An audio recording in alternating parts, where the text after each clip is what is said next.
berkembang secara utuh, mencakup pengetahuan, sikap, dan keterampilan. Sebagai bidang ilmu, pendidikan memiliki teori dan metode yang sistematis agar manusia menjadi pribadi yang berilmu, berkarakter, dan bermanfaat bagi masyarakat.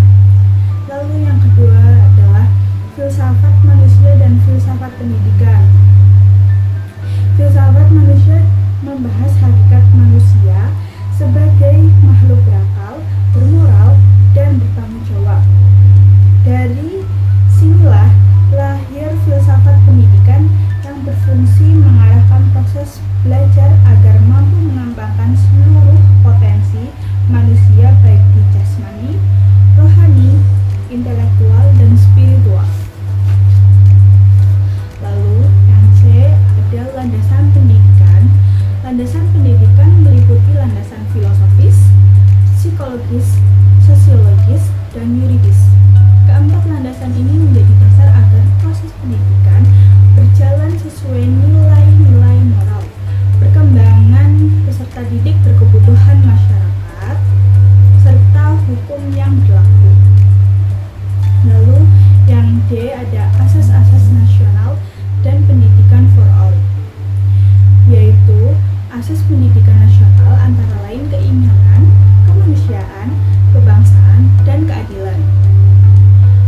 Serta sementara educational for all menekankan bahwa setiap orang berhak mendapatkan pendidikan tanpa diskriminasi apapun. Yang E, etika dan profesionalisme dalam pendidikan, yaitu guru harus beretika, jujur, dan profesional. Profesionalisme mencakup kemampuan mengajar, kepribadian baik, serta tanggung jawab moral dalam mendidik dan menjadi teladan bagi siswa. Yang F, dimensi-dimensi kemanusiaan, yaitu manusia memiliki banyak dimensi. Ada dimensi jasmani, intelektual, emosional, moral, sosial, dan spiritual. Pendidikan yang baik membantu menyeimbangkan seluruh aspek tersebut agar peserta didik tumbuh sebagai manusia seutuhnya. Yang kedua, yaitu pertanyaan, kita menjumpai di masyarakat ada orang baik dan ada orang jahat. Mengapa bisa demikian?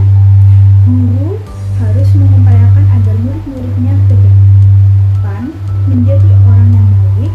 Upaya-upaya apa yang akan Anda lakukan ketika sebagai guru agar murid-murid Anda menjadi orang baik? Perilaku manusia dipengaruhi oleh faktor di dalam diri, yaitu ada hati nurani dan karakter. Dan faktor dari luar, yaitu ada dari keluarga, lingkungan, dan pendidikan. Karena itu, pendidikan berperan besar dalam membentuk pribadi seseorang. Sebagai seorang guru, saya akan berusaha menjadi teladan bagi siswa, menanamkan nilai moral dan karakter, menciptakan suasana belajar yang positif, serta membimbing siswa dengan pendekatan yang lembut namun tegas. Dengan cara itu, diharapkan siswa tumbuh menjadi pribadi yang baik dan bertanggung jawab. Lalu untuk pertanyaan yang ketiga, yaitu peristiwa yang sedang viral di dunia pendidikan saat ini adalah terjadi di Banten. SMAN 1 Cimarga, seorang siswa ketahuan melanggar aturan yaitu merokok di sekolah, ditampar kepala sekolah, orang tua tidak terima, lalu melapor ke polisi.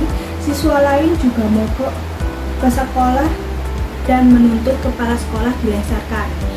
Kepala sekolah kemudian dinonaktifkan oleh gubernur. Bagaimana tanggapan Anda terhadap peristiwa tersebut? Yang pertama, menurut saya, tindakan kepala sekolah menampar siswa memang tidak bisa dibenarkan karena bertentangan dengan prinsip pendidikan yang humanis. Namun, siswa juga salah karena melanggar aturan dengan merokok di sekolah. Yang kedua, keduanya menunjukkan kurangnya komunikasi dan pembinaan karakter di sekolah. Disiplin harus tetap ditegaskan, tetapi dengan cara yang bijak, tanpa adanya kekerasan. Guru perlu mampu mengendalikan emosi dan siswa juga harus belajar bertanggung jawab atas tindakan yang dilakukannya. Lalu untuk pemerintah